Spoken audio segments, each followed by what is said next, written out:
جی شیخ، میرا سوال یہ ہے کہ ہم لوگ ایک فلیٹ میں رہتے تھے، تو کچھ علاقے کی وجہ سے ہم نے وہ فلیٹ چھوڑ دیا، رہنے کی پرپز سے لیا جی تھا۔ تب ہم اپنے اصلی گھر میں رہتے ہیں، لیکن وہ فلیٹ ہمارا ارادہ ہے کہ وہ بیچ کے ہم کہیں اور رہنے کے لیے دوسرا فلیٹ لیں۔ تو ابھی وہ کچھ سالوں سے جی بند پڑا ہے، تو کیا اس پر زکوٰۃ ہوگی؟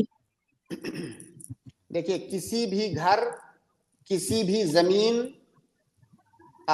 پر زکوٰۃ اس وقت واجب ہے جب وہ تجارت کی نیت سے کسی نے اس کو اپنے پاس رکھا ہو۔ جب نیت تجارت کی ہو تو اس میں زکوٰۃ واجب ہے۔ تجارت کی نیت کا کیا مطلب ہے؟ تجارت کی نیت کا مطلب یہ ہے کہ وہ گھر یا وہ جائیداد، وہ آپ نے جی اس نیت سے رکھا ہو کہ اس کو میں بیچوں گا، اس سے نفع کماؤں گا۔ نفع کمانے، فائدہ کمانے کی نیت سے آپ نے اس کو رکھا ہوا ہے، تو اس کو تجارت کہتے ہیں۔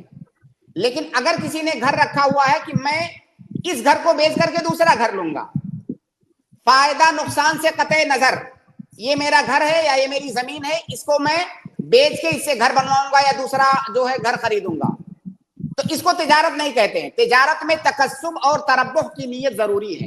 تو اگر فائدے کی نیت سے اس نے رکھا ہے کہ میں اس کو رکھا ہوں، جب مجھے فائدہ ملے گا تو بیچ دوں گا، نفع کماؤں گا، تب وہ تجارت ہے، تب اس میں زکوٰۃ واجب ہوگی، ورنہ نہیں۔